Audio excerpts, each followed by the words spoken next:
Hey friends, I want to introduce you to Dr. Joel Biermann.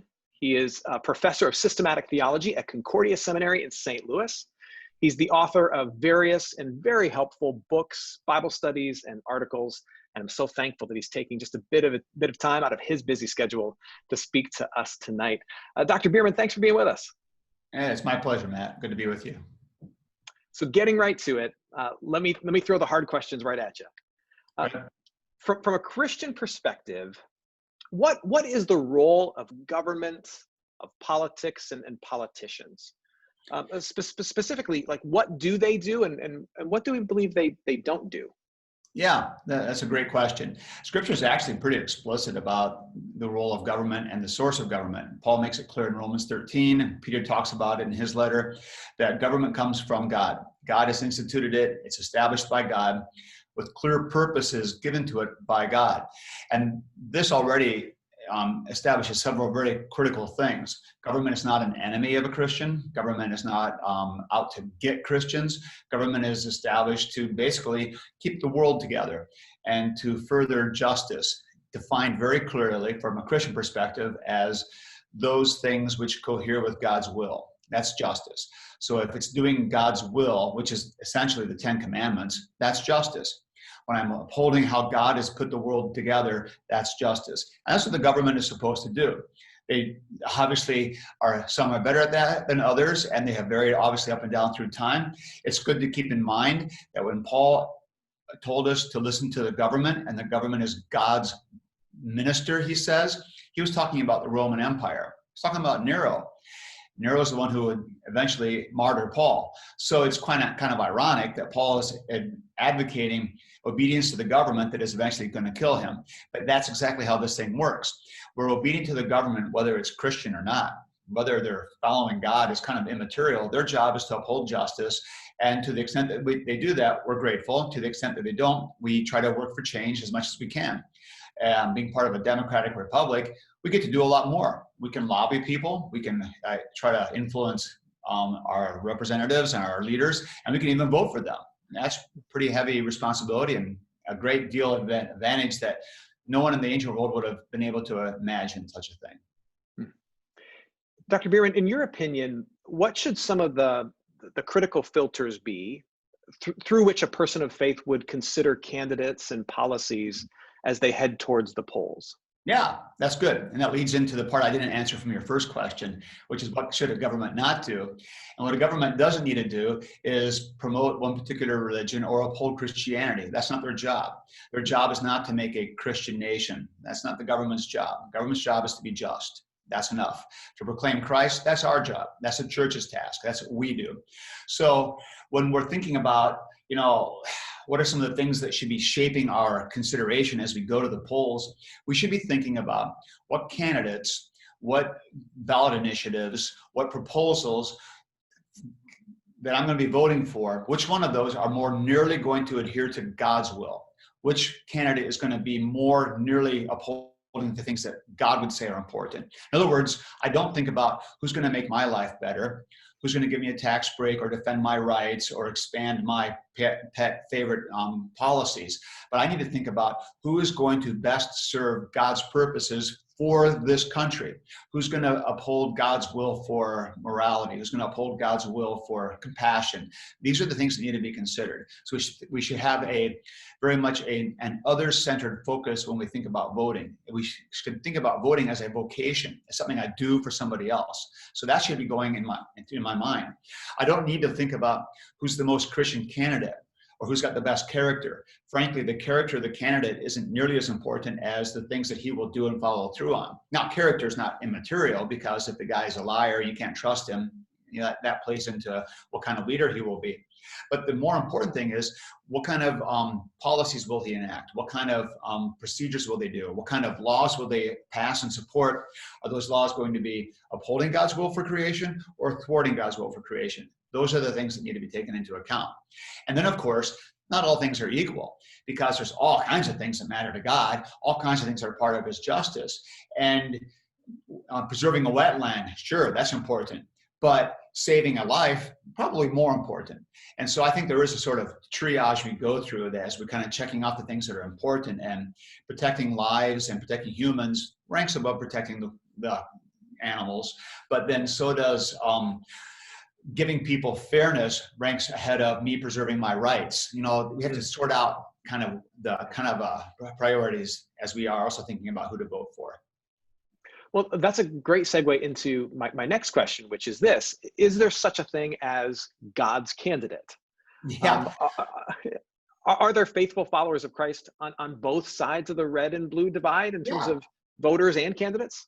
Yeah, it's a good pair of questions. Is there such a thing as God's candidate? I don't know if we can say that this is a hand-picked candidate that God has given us that we should be voting for. I doubt that happens very often. But I do think, I would argue that it's absolutely possible that a Christian would sin in the voting booth by how he votes.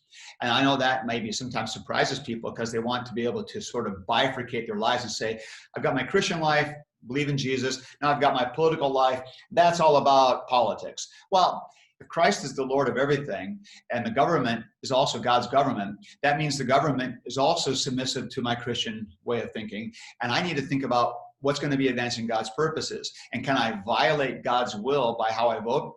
I think so. I think that's absolutely possible. So while there might not be a Christian candidate, I think we do need to have the responsibility of saying which candidate is going to more nearly uphold God's purposes for this creation. That is our responsibility. And to knowingly vote for a candidate that is going to be, in a sense, furthering what is opposed to God's will, I think that would qualify as sin. So I think that's worth thinking about. Now, having said that, are there good candidates all over the political spectrum? And I would say, yeah. And are there serious, zealous people who are striving to follow Christ, who have Democratic backgrounds and leanings or Republican backgrounds and leanings? Sure, that's there. I think you have to think through carefully, you know, in the individual candidate, am I supporting this one just because I happen to be Republican and always have been, or I'm a Democrat because I'm a union guy and always have been?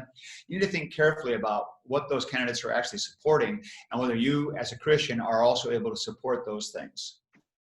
Is it feasible, though, that people who have an equal amount of passion for seeing the government uphold God's justice and do all the things that you said good government from a biblical perspective should do, who really prayerfully wrestle with what the right vote is, and bring very similar values into the voting booth, could end up on different sides of that equation, and that's okay?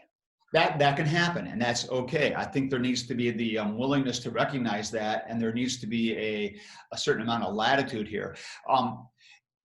It's helpful to think maybe in terms of like the core things that we all have to agree on. We all agree on our Christian confession. We all agree on the basic morality, the 10 Commandments sorts of thing. That's there. Then we think kind of next layer out would be the laws we have and the policies we have. Then another thing out might be just the practices, the way we live.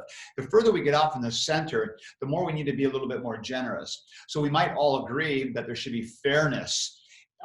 But do we get fairness by having a $15 minimum wage or not? Which one's the best way to go?